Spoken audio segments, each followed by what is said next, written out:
जय माता रानी दोस्तों, मैं नीता विक्रम चैनल में आप सबका स्वागत करती हूँ।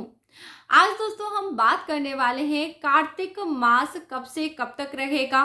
कार्तिक मास में आपके क्या क्या नियम हैं, आपको कुछ जानकारियाँ चाहिए जिनके लिए आप मुझे बार बार प्रश्न कर रहे हैं, तो आज मैं आपको वो सभी जानकारी बताने वाली हूँ। दोस्तों कार्तिक मास 21 अक्टूबर 2021 की तारीख को शुरू हो रहा है। यह कार्तिक मास की प्रतिपदा तिथि है। कार्तिक मास की पूर्णमासी की तिथि है 19 नवंबर 2021 की। कार्तिक मास को कृष्ण भगवान के समान ही माना गया है। कार्तिक मास में तुलसी पूजन का विधान होता है।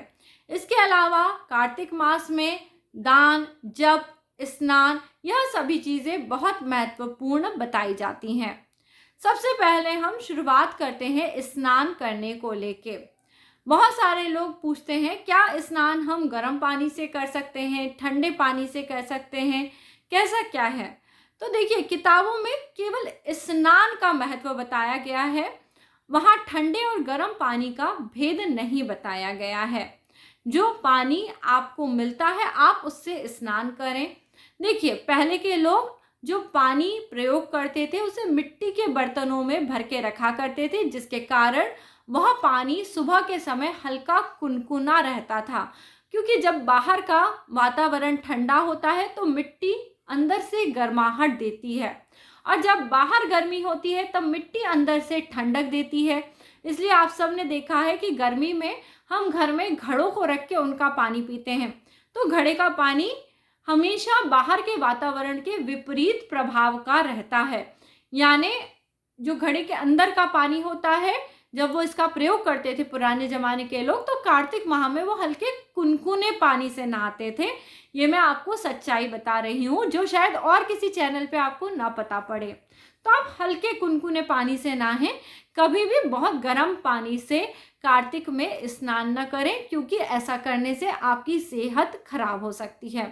दूसरी बात, कार्तिक में हमें सुबह जगना कब है। अलग अलग लोग अलग अलग चैनल पे अलग अलग बात बताएंगे। मैं आपको बताती हूँ जो मैंने स्वयं पुराणों में पढ़ा है उस हिसाब से। सूर्य उदय का समय आप अपने जो अखबार आता है या इंटरनेट पे, यूट्यूब पे या फिर गूगल पे जाके देख लें सूर्य उदय का क्या समय है। जिस भी शहर में आप रहते हैं सूर्य उदय का समय देख लें, उससे करीब करीब 1.5 घंटा पहले आप उठ जाएं।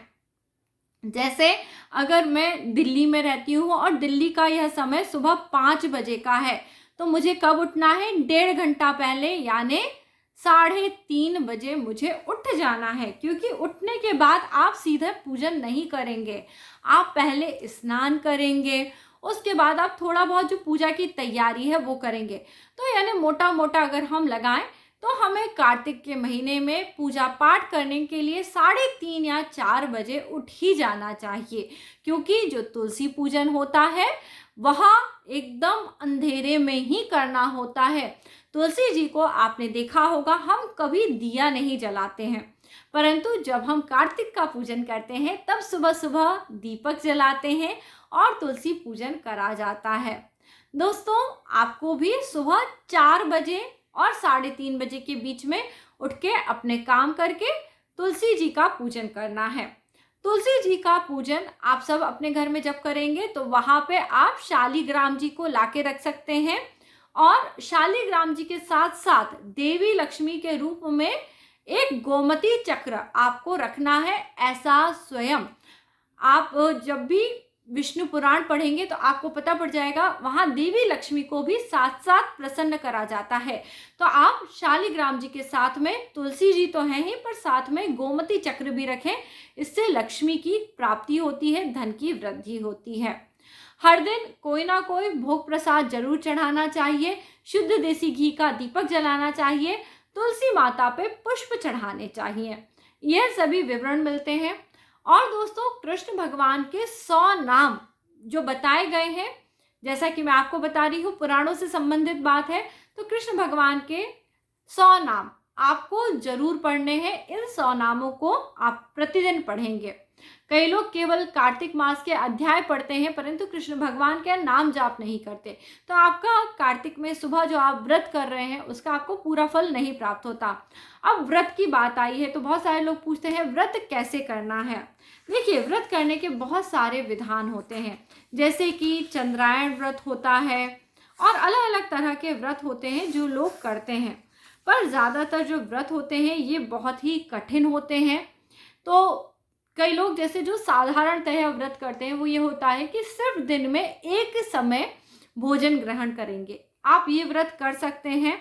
इसके अलावा जो व्रत की विधियां हैं वो मैं आपको अलग वीडियो में बताऊंगी, क्योंकि व्रत की विधियां कम से कम 15 प्रकार के व्रत हैं। तो जो अगर आप करना चाहें तो आप कर सकते हैं।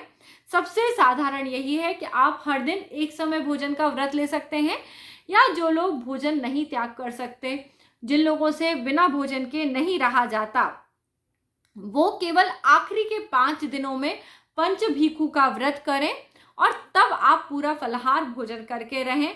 वैसे कार्तिक में बहुत सारी चीज़ें नहीं खाई जाती हैं, जैसे बैगन नहीं खाया जाता है, कई प्रकार की दालें नहीं खाई जाती हैं। इस माह में केवल ज़्यादा से ज़्यादा जौ खाना चाहिए, गेहूं, मूंग और दूध दही की बनी हुई चीज़ें खाई जाती हैं। जिस प्रकार और महीनों में भी व्रत का नियम होता है वैसे ही व्रत करा जाता है। जैसे बैगन नहीं खाना चाहिए, कुम्हड़ा नहीं खाना चाहिए, फलियां नहीं खाई जाती हैं, गोभी नहीं खाते, गाजर, शलगम, ये सब चीज़ें, बहुत सारी चीज़ें हैं जो कार्तिक के माह में नहीं खाई जाती हैं। परंतु अगर आपसे इतना सारा परहेज नहीं करा जाता है तो आप केवल जो चीज़ आपको लगता है आप आसानी से छोड़ सकते हैं वो छोड़ दीजिए, क्योंकि ऐसे छोड़ने के लिए बहुत सारी चीज़ें हैं। और पहले के समय में अधिकतर चीज़ें इस तरह से छोड़ी जाती थी कि उस मौसम में वो चीज़ें मिलती ही नहीं थी। आजकल तो हर चीज़ 12 महीने मिलती है, तो आपको इस बात का ध्यान रखना है। कई सारे साग इस समय पे नहीं खाए जाते हैं, क्योंकि अभी नई नई साग या भाजी आनी शुरू होती है, उसमें बहुत कीड़े होते हैं, इसलिए साग और भाजी खाने का भी परहेज बताया जाता है। कार्तिक मास में जो लोग स्नान करते हैं उन्हें जितेंद्रिय रहना होता है, ऐसा कहा जाता है। यानी बहुत ज़्यादा उन्हें लोगों की बातचीत में नहीं पड़ना चाहिए, अपने इंद्रियों को नियम और संयम के हिसाब से रखना चाहिए, बाहर का खाना नहीं खाना चाहिए, घर पे बना हुआ बिना प्याज लहसुन का सादा सिंपल भोजन आपको करना चाहिए। आप यह व्रत शुरू करके इसको पूरे माह में इसी प्रकार भोजन करके निभा सकते हैं। कार्तिक में जैसे स्नान का बहुत अधिक पुण्य फल होता है, सुबह सुबह उठ के स्नान करने के लिए आप किसी तीर्थ स्थान या फिर किसी ऐसी जगह पे नहीं जा सकते, तो आपके लिए एक आसान उपाय बता देती हूँ। घर में जो नहाने का जल है उसमें ही 2 बूंद गंगा जल की आप मिलाएं और स्नान करें। आपके जीवन में जो भी दुख तकलीफें चल रही हैं वो इस प्रकार स्नान करने से दूर हो जाएंगी। सुबह स्नान करने के बाद आप जब पहले पूजन करेंगे कि पहले सूर्य को अर्घ्य देंगे, ये सवाल बहुत आता है, तो मैं ये बोलूँगी पहले आप तुलसी पूजन करेंगे, क्योंकि सूर्य को अर्घ्य तो हम हमेशा तभी देते हैं जब सूर्य देव का उदय होता है, और तुलसी पूजन पहले करा जाता है क्योंकि तुलसी पूजन हमेशा सूर्य उदय से पहले शुरू हो जाता है। तो आप इस बात का ध्यान रखें कि आप सूर्य देव जब उदय हो जाएं तब बाल सूर्य को अर्घ्य दें, यानी 5 सवा 5 बजे आप सूर्य को अर्घ्य जरूर दे लें। तुलसी माता की फेरी कितनी करनी है? बहुत सारे लोग ये सवाल पूछते हैं कि हम कितनी तुलसी माता की फेरी करें। तो प्रतिदिन आप 11 फेरी कर सकते हैं। तुलसी माता की प्रतिदिन 11 फेरी कर सकते हैं। जो लोग बहुत शरीर से हेल्दी हैं या तुलसी माता की इतनी फेरी नहीं कर सकते, वह केवल 3 फेरी कर सकते हैं और पूजा पाठ कर सकते हैं। ऐसे में आपको इन नियमों का पालन करना चाहिए। कार्तिक मास का एक सवाल बहुत ज़्यादा आ रहा है, क्या हम सुबह 7 बज के उठते हैं या 7 बजे नहा के तुलसी देवी का पूजन करें तो क्या ये कार्तिक स्नान में गिना जाएगा? तो आपको मैं जवाब दे रही हूँ, नहीं, ये कार्तिक स्नान में नहीं गिना जाएगा, क्योंकि 7 बजे सूर्य देवता एकदम हमारे सर पे आ जाते हैं और सूर्य के सामने तुलसी माता का पूजन करने से आपको कोई विशेष लाभ नहीं होगा। ये लाभ आपको सुबह 4 बजे से लेकर 5 बजे के बीच में जब आप पूजन अर्चन करते हैं तभी होगा। अब दोस्तों, इसके अलावा जो भी आपके सवाल जवाब रहें आप वो ज़रूर मुझसे कमेंट सेक्शन में पूछ सकते हैं। कार्तिक स्नान करने से आरोग्य की वृद्धि होती है, धन की वृद्धि होती है, रक्षा होती है, जीवन के कई प्रकार के कष्ट दूर हो जाते हैं। कार्तिकम सकल मासम नित्य स्नायी जितेंद्रिय जपन हविष्य भुजकनाथ सर्व पापेप मुच्यते। यानी कार्तिक में स्नान करने से सभी प्रकार के पापों का नाश हो जाता है, ऐसा स्वयं श्री हरि विष्णु हमें बताते हैं। और दोस्तों आप सभी को पता है कार्तिक मास की एकादशी पे विष्णु भगवान अपने शयन को पूर्ण करेंगे और उठेंगे। कार्तिक मास की जो कृष्ण पक्ष की चतुर्थी है तब हम सभी व्रत रखते हैं, करवा चौथ का त्योहार मनाते हैं। कार्तिक मास की अमावस्या पे देवी लक्ष्मी हमारे सबके घरों में आती हैं, बल्कि यह त्योहार कार्तिक मास के कृष्ण पक्ष की त्रयोदशी से ही शुरू हो जाता है, जिसे हम सब धनतेरस कहते हैं। और दोस्तों अभी पुष्य नक्षत्र आने वाला है या पुष्य योग आएगा 28 अक्टूबर को। उस दिन पे भी आप धन इत्यादि का खरीदारी कर सकते हैं, यानी जो लोग को जवाहरात वस्त्र इत्यादि लेने हैं वो भी इस दिन पे ये सब कार्य कर सकते हैं। तो दोस्तों ज़्यादा तो कुछ नहीं, परंतु कार्तिक मास के जो नियम हैं, जो लोग इन्हें श्रद्धा और भक्ति के साथ मानते हैं उनके जीवन में बहुत बड़ा परिवर्तन जरूर आता है। श्री हरि विष्णु की कृपा आप सबको ज़रूर मिलती है और जीवन में जो आप पाना चाहते हैं वो आपको ज़रूर मिल जाता है। वैसे तो आप लोग अपने अपने हिसाब से बहुत सारे बदलाव कर सकते हैं पूजा पाठ करने में, क्योंकि किसी का स्वास्थ्य किसी को इतना अलाउ नहीं करता है या किसी की पारिवारिक जिम्मेदारियां अलग अलग होती हैं। फिर भी जो लोग इस समय पे समय निकाल के जब तक पूजा पाठ दान करते हैं उनको बहुत लाभ होता है। यदि आप लोग बहुत सारी चीज़ें नहीं भी कर पाते हैं तो हर दिन एक दीपक जरूर जलाएं। कार्तिक के मास में दीपदान का विशेष फल होता है। आप यह दीपदान पूर्णमासी के दिन पर भी कर सकते हैं।